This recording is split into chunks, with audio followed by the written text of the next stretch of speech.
Print മഹാദേവിലേക്കാണ്. Print, ഇപ്പോൾ നമുക്കറിയാം, ഇപ്പോൾ കേന്ദ്ര സർക്കാരിൻ്റെ ചില പദ്ധതികൾ, ഇപ്പോൾ ആയുഷ്മാൻ ഭാരത് നോക്കിക്കഴിഞ്ഞാൽ ലോകത്തിലെ ഏറ്റവും വലിയ ആരോഗ്യ പദ്ധതിയാണ്. 2018 കേന്ദ്ര സർക്കാർ പ്രഖ്യാപിച്ച് ഒരുപക്ഷെ ലോകത്ത് ഇത്രയധികം ജനസംഖ്യയുള്ള മറ്റൊരു രാജ്യത്തിനും ഇങ്ങനൊരു പദ്ധതി മുന്നോട്ട് കൊണ്ടുപോകാൻ പറ്റില്ല. ഇപ്പോൾ ഉദാഹരണത്തിന് കാനഡയിലൊക്കെ സൗജന്യ ചികിത്സയുണ്ടെന്ന് പറഞ്ഞാൽ കാനഡയുടെ ജനസംഖ്യ എന്ന് പറയുന്നത് കേവലം 5 കോടി മാത്രമാണ്. പക്ഷേ 141 കോടി ജനങ്ങളുള്ള ഒരു രാഷ്ട്രം ഇതാ ആയുഷ്മാൻ ഭാരത് പോലെ ലോകത്തിലെ ഏറ്റവും വലിയ ആരോഗ്യ പദ്ധതി നടത്തുന്നു. അതോടൊപ്പം തന്നെ പ്രധാനമന്ത്രി ഗരീബ് കല്യാൺ അന്ന യോജന ലോകത്തിലെ ഏറ്റവും വലിയ ഭക്ഷ്യ പദ്ധതിയാണ്. സൗജന്യമായിട്ട് 80 കോടിയിലധികം ജനങ്ങൾക്ക് സൗജന്യമായി റേഷൻ നൽകുന്ന ലോകത്തിലെ മറ്റൊരു ഏറ്റവും വലിയ പദ്ധതി. അപ്പോൾ പ്രിന്റു, ഇത്തരം പദ്ധതികൾക്ക് ഊർജം നൽകിക്കൊണ്ടുള്ള വലിയ പ്രഖ്യാപനങ്ങൾ ഇന്നത്തെ ബജറ്റിലും നമുക്ക് പ്രതീക്ഷിക്കാമല്ലോ, അല്ലേ?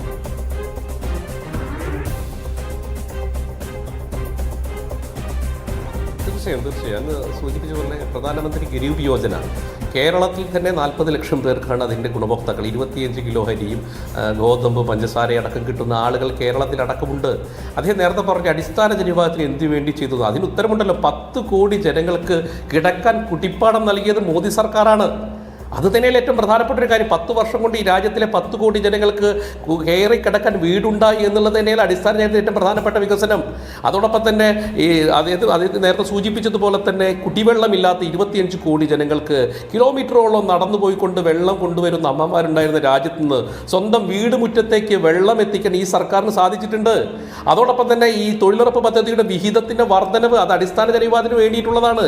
ഈ രാജ്യത്തിലെ അടിസ്ഥാന ജനവിഭാഗത്തിൻ്റെ ക്ഷേമം ഉറപ്പുവരുത്താൻ വേണ്ടി പര്യാപ്തമായിട്ടുള്ള സർക്കാരാണ് മോഡി സർക്കാർ. അതിൻ്റെ നേട്ടമാണ് ഈ രാജ്യത്താകമാനം ഉണ്ടായിക്കൊണ്ടിരിക്കുന്നത്. അപ്പോൾ അതുകൊണ്ട് അടിസ്ഥാന ജനവിഭാഗം എന്ത് ചെയ്തു എന്ന് ചോദിച്ചു. അദ്ദേഹം പറഞ്ഞു MSME പ്രൊജക്റ്റുകളെ കുറിച്ച് അദ്ദേഹം ചോദിച്ചു. ഈ കേരളത്തിൽ മാത്രം സുഹൃത്തെ 5 ലക്ഷത്തോളം വരുന്ന ചെറുതും വലുതുമായിട്ടുള്ള MSME പ്രൊജക്റ്റുകളുണ്ട്. ഇത് സംസ്ഥാന സർക്കാരിൻ്റെ ആധികാരികമായിട്ടുള്ള രേഖയിൽ നമ്മുടെ ഒരു ബഡ്ജറ്റ് സമ്മേളനത്തിനകത്ത് നമ്മുടെ ആദരണീയനായിട്ടുള്ള മന്ത്രി പറഞ്ഞ പ്രധാനപ്പെട്ട ഒരു കാര്യമാണ്. അപ്പോൾ MSME പ്രൊജക്റ്റ് മൻമോഹൻ സിംഗിൻ്റെ കാലഘട്ടത്തിൽ ഈ രാജ്യത്ത് എത്ര സ്റ്റാർട്ടപ്പ് പദ്ധതികൾ ഉണ്ടായിരുന്നു, എത്ര MSME പദ്ധതികൾ ഉണ്ടായിരുന്നു. ഈ രാജ്യത്തിലെ എല്ലാവിധ മുദ്ര ലോൺ അടക്കം സർവ്വസാധാരണ ജനങ്ങൾക്ക് ഒരു വ്യവസായം തുടങ്ങി കഴിഞ്ഞാൽ അതിന് വലിയ രീതിയിലുള്ള ബാധ്യതകൾ, വലിയൊരു പ്രശ്നമായിരുന്നു സാമ്പത്തികം. ആ സാമ്പത്തിക പ്രതിസന്ധി മാറ്റാൻ വേണ്ടിയിട്ട് ഈ രാജ്യത്തിലെ സർവ്വസാധാരണക്കാരായ ജനങ്ങൾക്ക് വ്യവസായം ചെയ്യാൻ, കച്ചവടം ചെയ്യാൻ വേണ്ടിയിട്ട് മുദ്രാ ലോൺ നടപ്പിലാക്കിയത് ഈ കേന്ദ്ര സർക്കാരാണ്. അതിൽ ഏറ്റവും കൂടുതൽ മുദ്രാ ലോൺ എടുത്തിട്ടുള്ള രണ്ടാമത്തെ സംസ്ഥാനം നമ്മുടെ കേരളമാണ്. അതുകൊണ്ട് നമ്മൾ മനസ്സിലാക്കണം, ഇൻഫ്രാസ്ട്രക്ചർ ഡെവലപ്മെന്റിന് വേണ്ടി മാത്രം നമ്മൾ മനസ്സിലാക്കണം. കഴിഞ്ഞ 6 മാസം കൊണ്ട് കേന്ദ്ര സർക്കാർ നൽകിയിട്ടുള്ള പണം എന്ന് പറഞ്ഞാൽ 12.5 ലക്ഷം കോടി രൂപയാണ്. അതിൽ റെയിൽവേ നിങ്ങൾ നോക്കൂ, അദ്ദേഹം നോക്കട്ടെ, ഈ രാജ്യത്തിൻ്റെ വികസനം നമ്മൾ റെയിൽവേ സ്റ്റേഷനുകളിലേക്ക് 10 വർഷത്തിനപ്പുറത്തേക്ക് നിങ്ങൾക്ക് അറിയാമല്ലോ, അവതാരകർക്ക് അറിയാമല്ലോ, നിങ്ങൾ യാത്രകൾ ചെയ്യുന്ന ആളുകളാണ്. ഈ കേരളത്തിൻ്റെ റെയിൽവേ സ്റ്റേഷനിലൂടെ നിങ്ങൾ പോകുന്ന സമയത്ത് മൂക്ക് പൊത്തിപ്പിടിച്ചുകൊണ്ടല്ലേ നമുക്ക് അവിടെ പോകാൻ സാധിക്കുക. ഇത് നോക്കൂ നിങ്ങൾ, എത്ര നമ്മുടെ റെയിൽവേ സ്റ്റേഷനിൽ ഇന്റർനാഷണൽ നിലവാരത്തിലേക്ക് മാറുന്നു, ഇന്റർനാഷണൽ വിമാനത്താവളങ്ങളെ പോലെ മാറിക്കൊണ്ടിരിക്കുന്നു. കേരളത്തിൽ മാത്രം 33ഓളം ചെറുതും വലുതുമായിട്ടുള്ള സ്റ്റേഷന്റെ വികാസം നടന്നുകൊണ്ടിരിക്കുന്നു. നിങ്ങൾക്ക് തൃശ്ശൂർ റെയിൽവേ സ്റ്റേഷന് വേണ്ടി മാത്രം 268 കോടി രൂപയുടെ പദ്ധതിയാണ് കേന്ദ്ര സർക്കാർ നൽകിയിട്ടുള്ളത്. തിരുവനന്തപുരം റെയിൽവേ സ്റ്റേഷൻ 242 കോടി രൂപയുടെ പദ്ധതിയാണ് തന്നിട്ടുള്ളത്. ഈ രാജ്യത്തിന്റെ നാഡീഞരമ്പുകളായിട്ടുള്ള ഗതാഗത മേഖലയിലുള്ള മാറ്റം എന്താണ് ഈ കോൺഗ്രസിന്റെ പ്രതിനിധി കാണാത്തത്? നമുക്കറിയാം, കേരളത്തിലൂടെ 6 വരി പാത എത്ര വേഗതയിലാണ്. 2027 കൂടിയിട്ട് നമുക്ക് ഗുജറാത്ത് ടു കന്യാകുമാരി വരെയുള്ള 6 വരി പാത രാജ്യത്തിന്റെ നാഡീഞരമ്പുകളായിട്ടുള്ള റോഡ് ഗതാഗതമായിക്കോട്ടെ, അതുപോലെ തന്നെ ട്രെയിൻ ഗതാഗതമായിക്കോട്ടെ, മെട്രോ. നിങ്ങൾ നോക്കൂ, വന്ദേ ഭാരത് പോലെയുള്ള കേരളത്തിൽ തന്നെ എത്ര വന്ദേ ഭാരത് ട്രെയിനുകൾ കിട്ടി. നമ്മൾ ഒരു കാലഘട്ടത്തിൽ 2000 മൻമോഹൻ സിംഗിൻ്റെ കാലഘട്ടത്തിൽ വന്ദേ ഭാരത് പോലെയുള്ള ഒരു ട്രെയിൻ, മെട്രോ നമ്മൾ കാണണമെങ്കിൽ നമ്മൾ ചൈനയിലേക്കോ ജപ്പാനിലേക്കോ പോകണം. ഇന്ന് നമ്മുടെ തൃശ്ശൂരിലൂടെയും നമ്മുടെ കാഞ്ഞങ്ങാട്ടിലൂടെയും നമ്മുടെ തിരുവനന്തപുരത്തിലൂടെയും ഒക്കെ തന്നെ അതിമനോഹരമായിട്ടുള്ള ട്രെയിനുകൾ പോകുന്നു, വൃത്തിയുള്ള ട്രെയിനുകൾ പോകുന്നു. ഈ രാജ്യത്തിൻ്റെ സ്വച്ഛ് ഭാരത് എന്ന് മോദി സർക്കാർ പറഞ്ഞത് കേവലം ഒരു ഏതെങ്കിലും തരത്തിലുള്ള ഒരു മാലിന്യ ക്ലീനിങ് അല്ല. ഈ രാജ്യത്തിൻ്റെ സാമൂഹിക, രാഷ്ട്രീയ, സാമ്പത്തിക മേഖലയിലുള്ള വിപ്ലവകരമായിട്ടുള്ള ഒരു വലിയ മുന്നേറ്റത്തെയാണ് സ്വച്ഛ് ഭാരത് എന്ന് പറയുന്നതിലൂടെ അദ്ദേഹം അർത്ഥവത്താക്കുന്നത്. അതുകൊണ്ട് ഈ രാജ്യത്തിൻ്റെ വികസന പ്രക്രിയയിൽ മോദി സർക്കാർ വഹിച്ച പങ്കും അത് രാജ്യപുരം. അതുകൊണ്ടാണ് 2047 കൂടി രാജ്യം വികസിതമാകും എന്നുള്ളൊരു കാര്യം പറയാൻ മൻമോഹൻ സിംഗ് സർക്കാരിന് സാധിക്കുമായിരുന്നോ? നിങ്ങൾ അത്രയും വേണ്ടി വരില്ല എന്നാണ് പുതിയ സാമ്പത്തിക വിദഗ്ധന്മാർ പറയുന്നത്. ലോകത്തിൽ 5ാമത്തെ സാമ്പത്തിക ശക്തിയായി മാറുന്നു. 2027 കൂടി ലോകത്തിലെ 3ാമത്തെ സാമ്പത്തിക ശക്തിയായിട്ട് മാറും. 2035 കൂടി ലോകത്തിലെ 1ാമത്തെ സാമ്പത്തിക ശക്തിയായിട്ട് രാജ്യം മാറാൻ പോകുന്നു. അങ്ങനെ ഈ രാജ്യം സാമ്പത്തിക ശക്തി വെറുതെ ആധികാരികമായിട്ട് ഒരു ചിരഞ്ജീവിയുടെ ചാനൽ ചർച്ച ചെയ്യുന്നിട്ട് ഞാനും നിങ്ങളും പറയുന്നതിന് അപ്പുറത്ത് ഇത് രേഖകളുണ്ടല്ലോ. ഈ ലോകത്തിൽ തന്നെ ഏറ്റവും കൂടുതൽ ത്വരിതഗതിയിലുള്ള വലിയ വളർച്ചയുള്ള ഒരു സാമ്പത്തിക എക്കണോമി ആയിട്ട് നമ്മളെ മാറ്റിയെടുക്കാൻ നമ്മുടെ കേന്ദ്ര സർക്കാരിന് സാധിച്ചിട്ടുണ്ട്. മോദി സർക്കാരിന് കൃത്യമായിട്ടുള്ള പ്ലാനിങ്ങിന് സാധിച്ചിട്ടുണ്ട്. അതുകൊണ്ടാണ് ഇപ്പോൾ അമേരിക്കയുടെ വലിയ രീതിയിലുള്ള താരിഫ് വെല്ലുവിളി ഉണ്ടായപ്പോൾ ബാക്കിയുള്ള രാജ്യങ്ങളൊക്കെ കരഞ്ഞ് നിലവിളിച്ച് തകർന്ന് തരിപ്പണമായപ്പോൾ നമ്മുടെ രാജ്യത്തിന്റെ സാമ്പത്തിക മേഖലയെ ഒരു ചുക്കും ചെയ്യാൻ സാധിച്ചില്ല. അവസാനം ട്രംപിന് പോലും പരാജയപ്പെടേണ്ട സാഹചര്യമാണ്. അത് നോക്കൂ, പുതിയ പുതിയ സഖ്യങ്ങൾ ഉണ്ടാകുന്നു, യൂറോപ്യൻ യൂണിയനുമായിട്ട് സ്വതന്ത്ര കരാറുകൾ ഉണ്ടാകുന്നു. സ്വതന്ത്ര കരാർ ഉണ്ടാകുന്ന സമയത്ത് ഈ രാജ്യം വഹിക്കുന്ന വലിയ നേതൃത്വപരമായിട്ടുള്ള ലോക രാഷ്ട്രങ്ങൾക്ക് പോലും പ്രതീക്ഷ അർജിക്കുന്ന രീതിയിലുള്ള ഒരു സാമ്പത്തിക ശക്തിയായിട്ട് നമ്മുടെ രാജ്യം മാറുന്നു. മറ്റേത് അമേരിക്ക അല്ലെങ്കിൽ യൂറോപ്യൻ യൂണിയൻ നിശ്ചയിക്കുന്ന രീതിയിലേക്ക് ഒരു സാമ്പത്തിക രീതി മാറുന്നൊരു പൊതുവായിട്ടുള്ളൊരു ക്രമം ലോകരാജ്യങ്ങൾക്കിടയിലുണ്ട്. ആ ക്രമത്തിൽ നിന്ന് ലോകരാജ്യങ്ങളിലേക്ക് നമ്പർ 1 ആയിക്കൊണ്ട് നമ്മുടെ രാജ്യം മാറുന്നു. വിവിധ യൂറോപ്യൻ രാജ്യങ്ങളടക്കം നമ്മുടെ രാജ്യവുമായിട്ട് കരാറുകൾ ഏർപ്പെടാൻ വരുന്നു. എല്ലാ അർത്ഥത്തിലും ലോകത്തിന് മാതൃകയായിക്കൊണ്ട് നമ്മുടെ രാജ്യം മാറിക്കൊണ്ടിരിക്കുകയാണ്. അതാണ് ഞാൻ പറഞ്ഞ ഏറ്റവും വലിയ ഉദാഹരണമാണ് നമ്മൾ ഓപ്പറേഷൻ സിന്ദൂറിന് ശേഷം നമ്മുടെ രാജ്യത്ത് പ്രതിരോധ മേഖലയിൽ ഉണ്ടായിട്ടുള്ള ഉണർവ്. നമ്മുടെ പ്രതിരോധ മേഖലയിൽ നമ്മുടെ യുദ്ധസാധന സാമഗ്രികളുടെ കയറ്റുമതിയുമായി ബന്ധപ്പെട്ട കാര്യങ്ങൾ, അതുപോലെ തന്നെ ടെക്നോളജി ലോകത്ത് തന്നെ ഏറ്റവും കൂടുതൽ നോക്കൂ. പണ്ട് ഒരു കാലഘട്ടത്തിൽ ഇവരുടെ ഏറ്റവും വലിയ ബുദ്ധിരാക്ഷസനായിട്ടുള്ള ധനകാര്യമന്ത്രി കളിയാക്കിക്കൊണ്ട് നമ്മൾ അറിയാമല്ലോ, ഈ ഫോൺ പേ പോലെയുള്ള പുതിയ രീതിയിൽ UPI പോലെയുള്ള ഘടകങ്ങളെ എത്ര കളിയാക്കിയാണ് പറഞ്ഞത്. ഇന്ന് നോക്കൂ, ലോകത്തിൽ തന്നെ ഏറ്റവും കൂടുതൽ സർവ്വസാധാരണക്കാരനായ ആളുകൾ ഡിജിറ്റൽ ട്രാൻസാക്ഷൻ നടത്തുന്ന രാജ്യമായിട്ട് നമ്മൾ മാറിയിട്ടിരിക്കുന്നു. ലോകത്തൊരു സാമ്പത്തിക സാക്ഷരത വളർത്തുന്ന രീതിയിലേക്ക് നമ്മൾ മാറുന്നു. ഈ രാജ്യത്തിലെ മുഴുവൻ ജനങ്ങളും ബാങ്ക് അക്കൗണ്ടിന് വിധേയമായിക്കൊണ്ട് രാജ്യത്തിൻ്റെ സാമ്പത്തിക സുസ്ഥിരത ഉറപ്പുവരുത്തുന്നു. പണ്ട് കാലഘട്ടത്തിൽ പല പദ്ധതികളുടെയും ഇടനിലക്കാരിലൂടെയാണ് പണം എത്തുക. ആ ഇടനിലക്കാരിൽ നിന്ന് പണം എത്താതെ നേരിട്ട് ഉപഭോക്താവിന് ഈ രാജ്യത്തിൻ്റെ വികസന പ്രക്രിയയുടെ പണം എത്തുന്ന രീതിയിലേക്ക് രാജ്യം മാറിക്കൊണ്ടിരിക്കുന്നു. എല്ലാ അർത്ഥത്തിലും ഒരു സിംഗിൾ വിൻഡോ സിസ്റ്റത്തിലേക്ക് സാമൂഹികവും സാമ്പത്തികവും രാഷ്ട്രീയവുമായിട്ട് ഈ രാജ്യം മാറുന്നു. അപ്പോൾ അങ്ങനെ മാറുന്ന ഒരു രാജ്യത്തിൻ്റെ സുസ്ഥിരമായിട്ടുള്ള വികസനത്തെ നിങ്ങൾ സ്വാഗതം ചെയ്യുക. അപ്പോൾ അതിനകത്ത് സ്വാഭാവികമായിട്ട് പറയുമല്ലോ, ഒരു 130 കോടി 125 കോടിയുള്ള ജനങ്ങൾ ഉള്ള രാജ്യമാകുമ്പോൾ സ്വാഭാവികമായിട്ട് ചില കാര്യങ്ങൾ പ്രായോഗികമായി ഒരു സുപ്രഭാതത്തിൽ ഒരു പദ്ധതിയോട് കൂടിയിട്ട് നടപ്പിലാക്കുകയല്ല. അതിന് കാലതാമസം വേണ്ടി വരും. കാരണം ഇവിടെ ഈ രാജ്യത്തിൻ്റെ സാമ്പത്തിക രംഗത്തെ കോൺഗ്രസ് സർക്കാരുകൾ ഇവിടെ കൃത്യമായിട്ടുള്ള ഒരു പ്ലാനിംഗ് ഇല്ലാത്തതിൻ്റെ ഫലമായിട്ട് എല്ലാ കാലഘട്ടം തകർത്തു തരിപ്പണമാക്കിയിരുന്നു. ഈ രാജ്യത്തിൻ്റെ കടബാധ്യത നമ്മൾ മനസ്സിലാക്കണം. കടബാധ്യത കോൺഗ്രസ് സർക്കാരിൻ്റെ കാലഘട്ടത്തിലെ കടബാധ്യത കുറയ്ക്കാൻ കേന്ദ്ര സർക്കാരിന് സാധിച്ചിട്ടുണ്ട്. ഈ കാർഷിക മേഖലയിലെ ഒരു കാലഘട്ടത്തിൽ കാർഷിക മേഖലയിൽ നിന്ന് വലിയ രീതിയിലുള്ള കൊഴിഞ്ഞുപോക്കുണ്ടായിരുന്നു. കാർഷിക ആത്മഹത്യകൾ ഉണ്ടായിരുന്നു. ഇന്ന് കഴിഞ്ഞ ഒരു നടപ്പ് സാമ്പത്തിക വർഷത്തിൽ നിങ്ങൾ നോക്കൂ, കാർഷിക ആത്മഹത്യ എന്ന് പറയുന്നത് പോലും കേൾക്കുന്നില്ല. അപ്പോൾ എല്ലാ അർത്ഥത്തിലും ഈ രാജ്യം സുസ്ഥിരമായിട്ട് മുന്നോട്ട് പോകുന്നു. അതിന് ഗുണഭോക്താക്കളായിട്ട് മിഡിൽ ക്ലാസ് ആയിക്കോട്ടെ, അടിത്തട്ടിലെ ജനവിഭാഗങ്ങളായിക്കോട്ടെ, എല്ലാ ആളുകൾക്കും അതിൻ്റെ ഗുണം കിട്ടിയിട്ടുണ്ട്. രാജ്യത്താകമാനം സുസ്ഥിരമായിട്ടുള്ളൊരു സാമ്പത്തിക വികാസ പ്രക്രിയയുടെ നേട്ടങ്ങൾ നമുക്ക് കാണാൻ സാധിക്കുന്നുണ്ട്. അത് ജനങ്ങളിൽ കാണാൻ സാധിക്കുന്നുണ്ട്.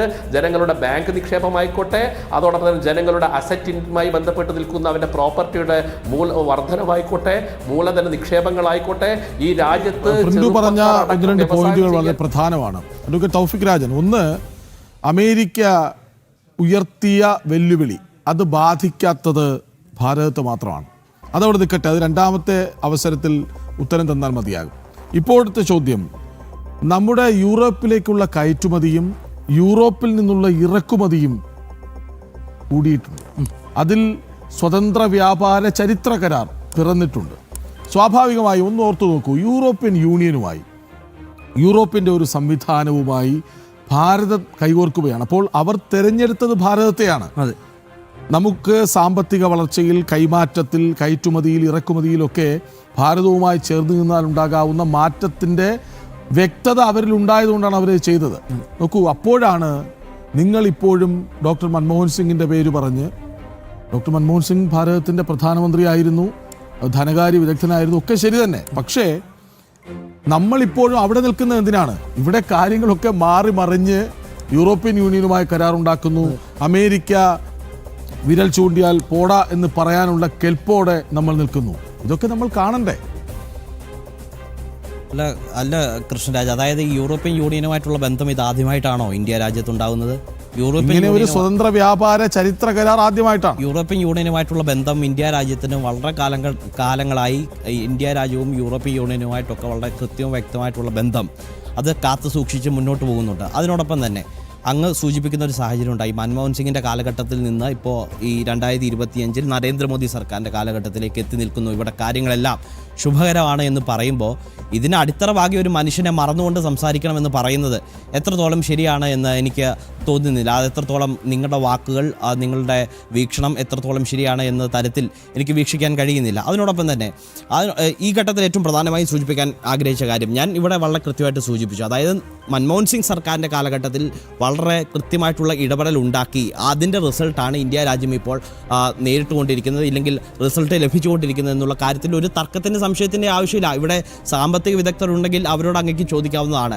മൻമോഹൻ സിംഗിൻ്റെ സംഭാവനകൾ അത് 2025 എത്തി നിൽക്കുമ്പോൾ ഏതെങ്കിലും തരത്തിൽ ഇന്ത്യ രാജ്യത്തിൻ്റെ വളർച്ചയ്ക്ക് ഗുണകരമായിട്ടുണ്ടോ, അദ്ദേഹത്തിൻ്റെ ഇടപെടലുകൾ ഗുണകരമായിട്ടുണ്ടോ എന്ന് പരിശോധിക്കാം. അതുകൊണ്ട് തന്നെയാണ് ഞാൻ പറഞ്ഞത് ഈ രാജ്യത്തിൻ്റെ വളർച്ചയ്ക്ക് അടിത്തറ പാകിയ ഒരു മനുഷ്യനെ മറന്നുകൊണ്ട് സംസാരിക്കണമെന്ന് പറയുന്നത് ഒട്ടും ശരിയല്ല എന്ന് ഈ ഘട്ടത്തിൽ സൂചിപ്പിക്കട്ടെ. അതിനോടൊപ്പം തന്നെ ഇവിടെ അങ്ങടക്കം ചൂണ്ടിക്കാട്ടുന്ന സാഹചര്യം ഉണ്ടായി. സമ്പദ്ഘടനയിൽ ഇന്ത്യ വളരുന്ന സാഹചര്യം, ഈ ഇത്തരത്തിൽ സമ്പദ്ഘടനയിൽ ഇന്ത്യ വളരുന്ന സാഹചര്യം ഉണ്ടായെങ്കിൽ അത് നമുക്ക് ആശങ്കാവഹമാണ്. പക്ഷേ അതിനപ്പുറത്തേക്ക് ഈ സമ്പദ്ഘടനയിൽ വളർച്ച ഉണ്ടാകുമ്പോഴും ഇവിടെ ഏറ്റവും ഗുരുതരമായിട്ടുള്ളൊരു പ്രശ്നം ഈ രാജ്യത്ത് നിലനിൽക്കുകയാണ്. വളരെ ഗുരുതരമായിട്ടുള്ള പ്രതിസന്ധി ഈ രാജ്യത്ത് നിലനിൽക്കുകയാണ്. എന്താണ് എന്ന് ചോദിച്ചാൽ ഈ രാജ്യത്ത് ഉള്ളവനും ഇല്ലാത്തവനും തമ്മിലുള്ള അന്തരം അതിപ്പോഴും വർദ്ധിച്ചു വരുന്ന ഒരു സാഹചര്യമാണ് കൃഷ്ണരാജ് ഇവിടെ ഉണ്ടായിക്കൊണ്ടിരിക്കുന്നത്.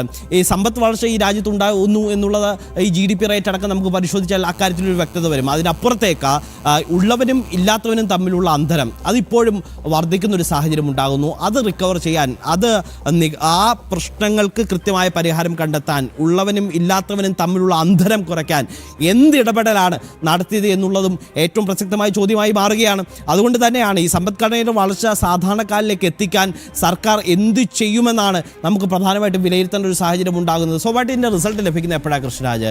ഇത്തരത്തിൽ രാജ്യം വളരുന്നു എന്ന് പറയുമ്പോൾ രാജ്യത്തിൻ്റെ വളർച്ച ഏതെങ്കിലും കേവലം 1-2 വ്യക്തികൾ മാത്രമായി കേന്ദ്രീകരിക്കുകയോ ഇല്ലെങ്കിൽ സാമ്പത്തിക ശക്തിയായി നിൽക്കുന്ന വലിയ വ്യവസായികൾ മാത്രമായി കേന്ദ്രീകരിക്കുകയോ ചെയ്യുമ്പോഴല്ലല്ലോ ഒരു രാജ്യത്തിൻ്റെ സമ്പത്ത് വളർച്ച കൊണ്ടുള്ള, സമ്പദ്ഘടനയിലുള്ള വളർച്ച കൊണ്ടുള്ള റിസൾട്ട് ലഭിക്കുക.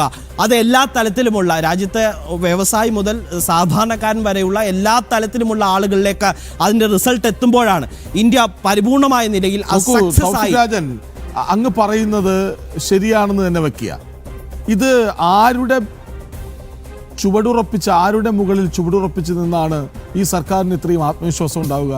ജനങ്ങളുടെ പ്രതികരണം അനുകൂലമാകുമ്പോൾ, ജനങ്ങളിലേക്ക് പണം എത്തുമ്പോൾ സ്വാഭാവികമായി ഉണ്ടാകുന്നതാണ് വളർച്ച. അല്ലാതെ ഏതെങ്കിലും ഉപരിതലത്തിൽ മാത്രം വരച്ചു കാട്ടുന്ന അല്ലല്ലോ ഈ കണക്കുകളൊന്നും.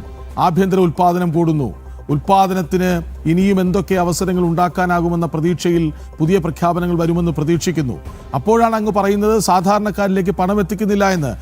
കൃഷി, കാർഷിക രംഗം, കർഷകർ അവരിലേക്ക് പണം എത്തുന്നുവെങ്കിൽ, അവർ വികസനത്തിൻ്റെ പാതയിലാണെന്ന് വളർച്ച തെളിയിക്കുന്നുവെങ്കിൽ പിന്നെ എന്തിന് സാധാരണക്കാരിലേക്ക് പണം എത്തിക്കുന്നില്ല എന്ന് വെറുതെ പറഞ്ഞു വെക്കണം? ഈ രാജ്യത്ത് ഉള്ളവനും ഇല്ലാത്തവനും തമ്മിലുള്ള അന്തരം അത് പരിശോധിച്ചാൽ അങ്ങയുടെ ചോദ്യത്തിന് വളരെ കൃത്യവും വ്യക്തവുമായുള്ള ഉത്തരം ലഭിക്കുമെന്ന് ഒരു സംശയമില്ല. ഈ രാജ്യത്ത് ഉള്ളവനും ഇല്ലാത്തവനും തമ്മിലുള്ള അന്തരം അങ്ങേക്ക് പരിശോധിക്കാവുന്നതാണ്. ഇവിടെ അങ്ങ് സൂചിപ്പിച്ചു കാർഷിക മേഖലയുടെ കാര്യം. എൻ്റെ കൃഷ്ണരാജ് ഇവിടെ വളരെ കൃത്യമാണ്. അങ്ങ് ഏത് കണക്ക് വെച്ചിട്ടാണ് ഈ സംസാരിക്കുന്നത് എനിക്കറിയില്ല. എങ്കിലും ഞാൻ മനസ്സിലാക്കുന്ന അനുസരിച്ച് ഞാൻ മുൻപ് അടക്കം അങ്ങയോട് നിരവധിയായിട്ടുള്ള ഉദാഹരണങ്ങൾ ചൂണ്ടിക്കാട്ടി.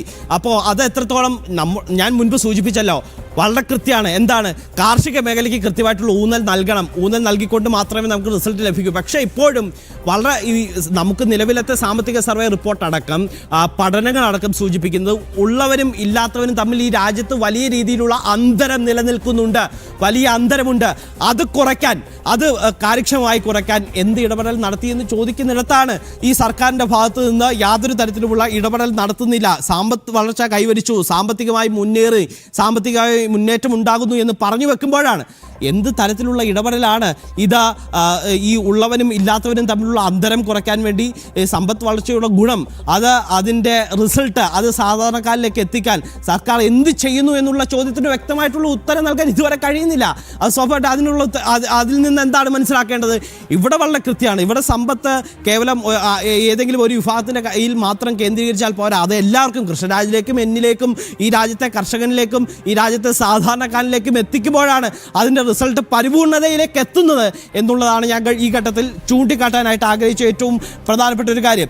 അതിനോടൊപ്പം തന്നെ ഈ നടപ്പ് സാമ്പത്തിക വർഷത്തെ സമ്പദ് വളർച്ചയുടെ ആധികാരിക ഘടകമായി വിലയിരുത്തുന്നത് ഉപഭോഗ രംഗത്ത് വന്നിട്ടുള്ള വലിയ വർധനമാണ്. കൃഷ്ണരാജ്, ഈ ഉപഭോഗ രംഗത്ത് വന്നിട്ടുള്ള വലിയ വർധനമാണ്. ഇന്ത്യ കൺസ്യൂമർ തലത്തിലേക്ക് മാറിക്കൊണ്ടിരിക്കുന്നു. ആ ഉപഭോഗ രംഗത്ത് വന്നിട്ടുള്ള ഈ വലിയ വർധനവ് അത് നടപ്പ് സാമ്പത്തിക വർഷത്തിൽ ഇന്ത്യയുടെ വളർച്ചയ്ക്ക് വലിയ ആധികാരിക ഘടകമായിട്ട് മാറിയിട്ടുണ്ട് എന്നുള്ള കാര്യത്തിൽ ഒരു തർക്കത്തിൻ്റെ സംശയത്തിൻ്റെ ആവശ്യമില്ല. അങ്ങനെയെങ്കിൽ ഈ ഡൊമസ്റ്റിക് കൺസംപ്ഷൻ രംഗത്ത് വന്നിട്ടുള്ള വലിയ വർധനവ് GDP റേറ്റിനുള്ള ഒരു ആധികാരിക ഘടകമായി മാറുകയാണ്. ഈ രാജ്യത്തിൻ്റെ പൊതുകടം ഗണ്യമായി വർദ്ധിക്കുന്നൊരു സാഹചര്യം നിലനിൽക്കുന്നുണ്ട്. രാജ്യത്തിൻ്റെ പൊതുകടം കുറഞ്ഞോ? പരിശോധിക്കാം. രാജ്യത്തിൻ്റെ പൊതുകടം ഗണ്യമായി വർദ്ധിക്കുന്ന ഒരു സാഹചര്യമാണ് ഇന്ത്യ രാജ്യത്ത് നിലനിൽക്കുന്നത്. അത് സ്വാഭാവികമായിട്ടും ആ കടം അഡ്രസ്സ് ചെയ്യുന്ന സാഹചര്യത്തിൽ ഈ കടം ഇത്തരത്തിൽ പൊതുകടം ഇങ്ങനെ വർദ്ധിക്കുന്നത് ശുഭകരമല്ലല്ലോ. ഇന്ത്യ രാജ്യത്ത് ഇത്തരത്തിലൊരു പൊതുകടം ഇങ്ങനെ വലിയ രീതിയിൽ വർദ്ധിക്കുന്ന ഒരു സാഹചര്യം ഉണ്ടാകുമ്പോൾ അത് ഗണ്യമായി കുറയ്ക്കേണ്ട ഒരു സാഹചര്യം കൂടി നമുക്ക് ഉണ്ടാവേണ്ടതായിട്ടുണ്ട്. പൊതുകടം വർദ്ധിച്ചു പോയാൽ ഇന്ത്യ സാമ്പത്തികമായി വളരുന്നു എന്ന് പറഞ്ഞു വെക്കുന്നിടത്ത കാര്യമില്ലല്ലോ. ഈ രാജ്യത്തിന് പൊതുകടം ഗണ്യമായി വർദ്ധിച്ചുകൊണ്ടിരിക്കുന്ന സാഹചര്യമുണ്ട്. ആ പൊതുകടം അഡ്രസ്സ് ചെയ്യുന്ന സാഹചര്യത്തിൽ തൊഴിലവസരങ്ങൾ സൃഷ്ടിക്കുന്ന കാര്യത്തിൽ സമ്പദ് വളർച്ചയുടെ ഗുണം സാധാരണക്കാരിലേക്ക് എത്തിക്കുന്ന വെൽഫെയർ മെഷേഴ്സിന്റെ കാര്യത്തിൽ ഇതിലൊക്കെ കാര്യത്തിൽ ഒരു ഇടപെടൽ നടത്താൻ കേന്ദ്ര സർക്കാർ തയ്യാറാവണമെന്നുള്ള ഒരു റിക്വസ്റ്റ് ആണ് ഞാൻ മുന്നോട്ട് വെക്കുന്ന ഏറ്റവും പ്രധാനപ്പെട്ട ഒരു ഘടകം. ഓക്കെ, തൗഫീഖിലേക്ക് എത്താം. ഇപ്പോൾ